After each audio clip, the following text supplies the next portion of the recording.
Friends, सबसे पहले मैं आप सभी को और दुनिया भर के लोगों को और विशेषकर क्रिश्चियन कम्युनिटी को आज की इस महत्वपूर्ण पर्व पर अनेक अनेक शुभकामनाएं दूंगा। Merry Christmas. ये मेरे लिए बहुत सुखद है कि स्पेशल और सेक्रेड अवसर पर आप सब मेरे निवास स्थान पर आए हैं। जब इंडियन माइनॉरिटी फाउंडेशन ने ये प्रस्ताव रखा था कि हम सब मिलकर क्रिसमस मनाए, मैंने कहा क्यों न मेरे यहाँ मनाए, और उसी में से ये कार्यक्रम बन गया। तो मेरे लिए बहुत खुशी का अवसर है। अनिल जी ने मुझे बहुत मदद की, मैं उनका विशेष रूप से आभारी हूँ। इस पहल के लिए मैं माइनॉरिटी फाउंडेशन का भी बहुत आभारी हूँ। क्रिश्चियन कम्युनिटी के साथ तो मेरा संबंध कोई नया नहीं है, बहुत पुराना बड़ा आत्मीय नाता रहा है और बड़े वार्म रिलेशंस रहे हैं। गुजरात का सीएम रहने के दौरान मैं ईसाई समुदाय और उनके लीडर्स के साथ अक्सर मेरा मिलना जुलना रहता था, और मैं मणिनगर जहाँ से चुनाव लड़ता था वहाँ बहुत बड़ी मात्रा में आबादी भी है और इसके कारण मेरा स्वाभाविक नाता रहता था। कुछ ही वर्ष पहले मुझे द होली पोप से मिलने का भी सौभाग्य मिला था। वो वाकई मेरे लिए बहुत ही यादगार पल था। हमने इस धरती को बेहतर जगह बनाने के लिए social harmony, global brotherhood, climate change और इंक्लूसिव डेवलपमेंट ऐसे कई विषयों पर और लंबे समय तक बैठ करके बातें की थी। फ्रेंड्स, क्रिसमस वो दिन है जब हम जीसस क्राइस्ट के जन्म को सेलिब्रेट करते हैं। ये उनकी लाइफ मैसेज और वैल्यूज को भी याद करने का अवसर है। जीसस ने करुणा और सेवा के मूल्यों को जिया है। उन्होंने एक ऐसा समाज बनाने के लिए काम किया जिसमें सबके लिए न्याय हो और जो समाज समावेशी हो, इंक्लूसिव हो। हमारे देश की विकास यात्रा में यही मूल्य एक गाइडिंग लाइट की तरह हमें रास्ता दिखा रहे हैं। साथियों, समाज जीवन की अलग अलग धाराओं में हम ऐसे कई समान मूल्य दिखते हैं जो हम सबको एकजुट करते हैं। उदाहरण के लिए, पवित्र बाइबल में कहा गया है कि ईश्वर ने हमें जो भी उपहार दिया है, जो भी सामर्थ्य दिया है, उसका उपयोग हम दूसरों की सेवा के लिए करें। और यही तो सेवा परमो धर्म है। द होली बाइबल में सत्य को बहुत महत्व दिया गया है और कहा गया है कि सत्य ही हमें मुक्ति का मार्ग दिखाएगा। और संयोग देखिए, सभी पवित्र उपनिषदों ने भी अल्टीमेट ट्रूथ को जानने पर फोकस किया है ताकि हम स्वयं को मुक्त कर सकें। हम अपने साझा मूल्यों और हमारी साझी विरासत पर फोकस करके एक साथ आगे बढ़ सकते हैं। 21वीं सदी के आधुनिक भारत के लिए ये सहयोग, ये सामंजस्य, सबका प्रयास की ये भावना भारत को नई ऊंचाई पर ले जाएगी।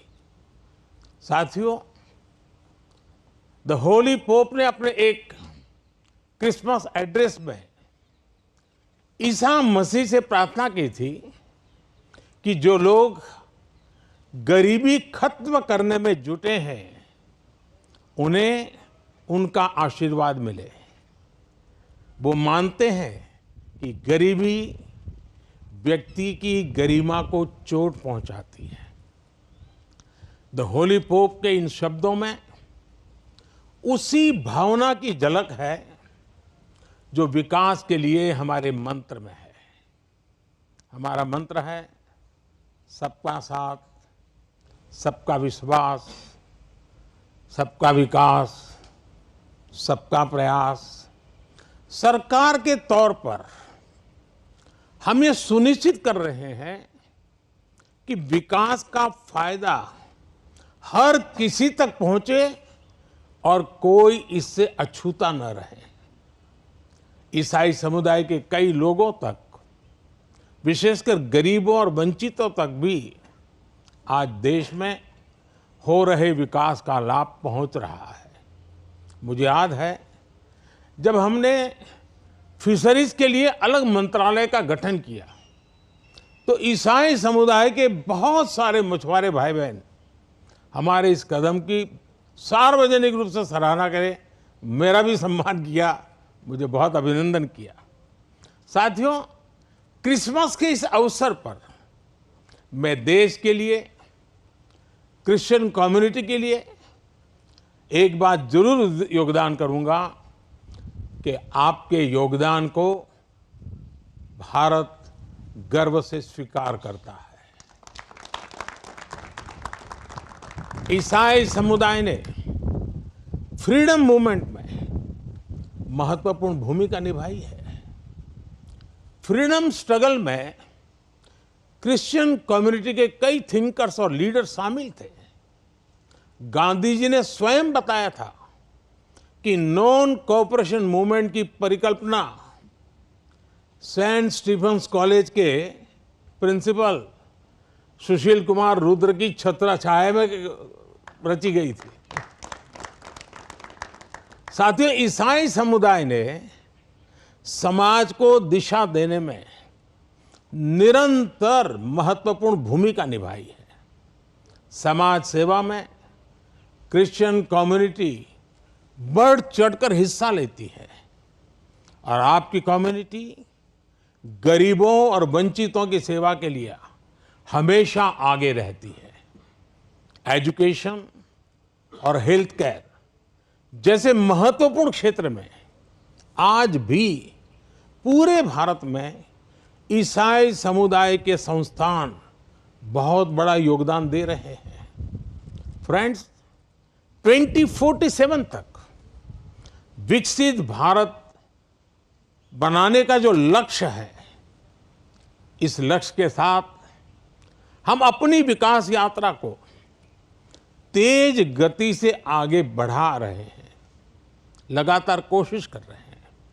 इस विकास यात्रा में हमारे सबसे महत्वपूर्ण साथी अगर कोई हैं तो वो हमारे युवा है। निरंतर विकास के लिए ये बहुत आवश्यक है कि हमारे युवा फिजिकली, मेंटली और इमोशनली फिट और हेल्दी रहें।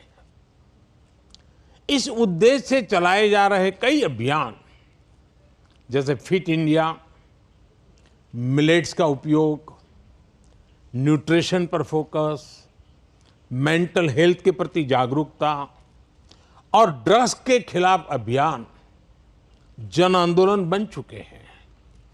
मैं क्रिश्चियन कम्युनिटी के लीडर से, विशेषकर जो एजुकेशन और हेल्थ केयर इंस्टीट्यूशन से जुड़े हैं, उनसे आग्रह करूंगा कि वो इन विषयों के प्रति लोगों को और जागरूक बनाएं।